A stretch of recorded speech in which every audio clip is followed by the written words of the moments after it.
Hey guys, and welcome back to helpingjustice.com. Today we have a very special tutorial for you. I'm going to be walking you through how to create your very own business, specifically an LLC. All right, as you can see, we're already on the Helping Justice page, and we're going to scroll down to the business or nonprofit formation section. Go ahead and give it a click, and boom, that's going to expand, and we're going to see the LLC filing and operating agreement button. Go ahead and click there.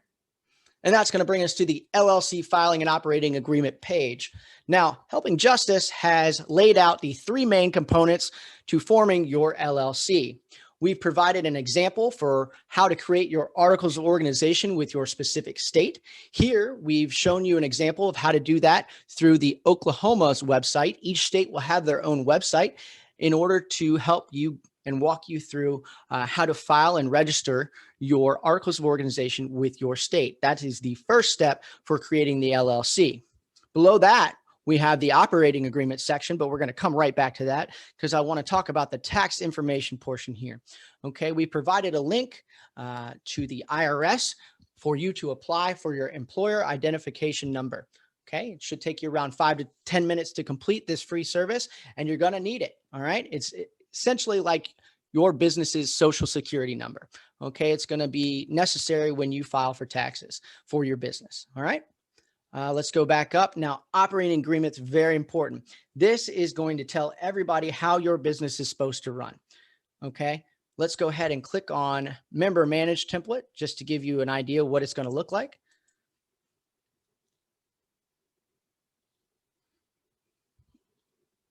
As you can see, it lays out the powers and duties. It lays out how you're going to be able to transfer membership interest. It also talks about winding up and dissolution of the company. List all the members and the contributions of the members. Let's go ahead and click out of that. All right, guys, I'm excited. Let's get on this. Let's go ahead and start your operating agreement for your LLC. All right, we're going to go ahead and click on Start Your Operating Agreement. And boom, we're at the general information page. Here we go. All right, so I've already taken the liberty to fill all this in. We are back with our good friend, John Smith. John Smith wants to create a business. He's already done his articles of organization, and here we are. He's ready to create his operating agreement. Now, John Smith's business is going to be a haberdashery. Look that up if you don't know what it is. All right. Name of John Smith's business is going to be John Smith's Haberdashery LLC. Now, the effective date of the operating agreement, you can go ahead and put in whatever date you feel necessary. I've gone ahead and put in today's date. Below that, we're going to put the address of the business. All right. 58 Fancy Store Lane.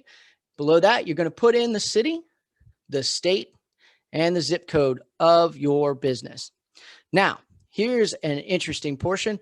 Will your business be member managed or manager managed? From here, just click that button to change which one you want. Okay. I'm going to go ahead and make it member managed. That's a very common way to form an LLC. All right. We're done with this page. Let's go ahead and click the next button. All right. Members. This is where we're going to list all the members that are in your LLC. LLC member name 1. All right, I have John Smith. From there, you're going to list the contribution he made. Let's just say he put in $100 for this business, and that's going to give him 50% ownership. Below that, you're going to put in John Smith's address. All right, you're going to put the street, the city, state, and zip. And below that, we have an LLC member number 2. Now, you don't have to have a number 2. You can have only one member. That's fine. That's a single member LLC. And if you have a single member LLC, it is important for you to have an operating agreement because that operating agreement will give credence that the entity is separate from the owner. Okay. But I've gone ahead and made a second member here. We've added Haberdash, all right? And he's also contributed $100, giving him 50% ownership as well. And he lives at 201 Dasher Lane in Dasherville in Oklahoma. And we go ahead and notice below that, let's real quick before we move on to the next page, you can add another member if you see fit, or if you have other members, or you can remove them. All right, just by using the add or remove buttons, pretty self-explanatory. All right, let's go ahead and click on the next button. And here we are. These are the boilerplate terms in an operating agreement. Okay, these are things that you're going to need to show how your business runs. You don't have to select all of them, but sometimes you're going to talk about indemnification. You're going to want that in your operating agreement. You're going to want a section that talks about salaries, reimbursement, and payment of expenses. You may want to talk about how your books are going to be run, how you're going to do your tax returns each year. You're also going to want to talk about transfer of membership interest, or probably something very important. What if something happens to your business? You're going to want to talk about dissolution and winding up the company. Now, you don't have to have all these in, but I highly recommend you talk to an attorney about which one of these you need, because Helping Justice does not give legal advice. We just walk you through our amazing templates and how to create them. All right, so I've gone ahead and selected all of these. Let's go ahead and click the next button. And we are at the registered agent. All right. Generally, the registered agent has duties such as accepting service of process in the event of a lawsuit against a limited liability company. So against your company, if you're getting sued, that person's going to accept and receive the service of process. They're also going to receive a lot of junk mail. I know that from personal experience. Okay. So who is going to be your registered agent? It can also be somebody who is a member of that LLC. So I went ahead and put in Haberdash because he's the more responsible one out of John Smith and him. And you're going to go ahead and put where you want service of process sent. Okay. And you're going to put the street address, the city, the state, and the zip code. Now, also a registered agent can be an attorney. It can also be a company. Some companies provide registered agent services, but check with your local state's laws and check with an attorney regarding who should be your registered agent, or your instructions on your state's website. Let's go ahead and press the next button. All right, guys, we're done. We're at the preview. That's awesome. All right, so on the preview page, you're able to go and check out all the information we just entered.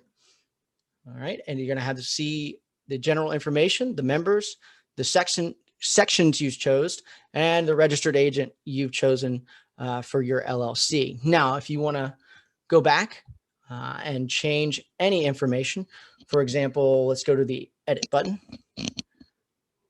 For members, now since Haberdash is the registered agent, and he's doing a lot more work than John Smith, even though it's John Smith's business. Let's say John Smith put in 1,000 and Haberdash only put in 100, but he's doing more of the work.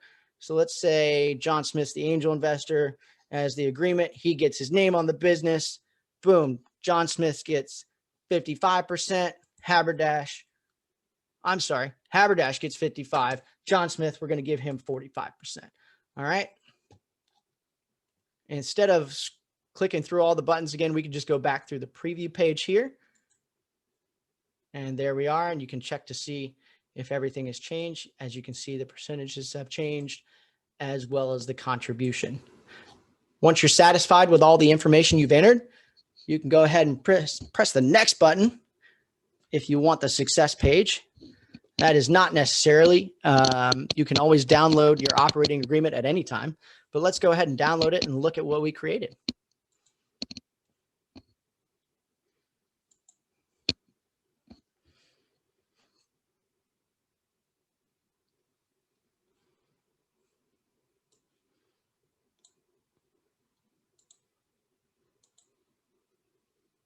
All right, and there you can see we've created an excellent operating agreement. Scroll all the way down. These are those sections I was talking about. They have what we call boilerplate language. All right, we have John Smith and Haberdash. Their information's entered. You can see the contributions and the ownership percentage. And there you have it, guys. We've created an operating agreement for LLC. I wish you the best of luck in your new business endeavor, and come back to Helping Justice for more tutorials and walkthroughs. Hope to see you again soon.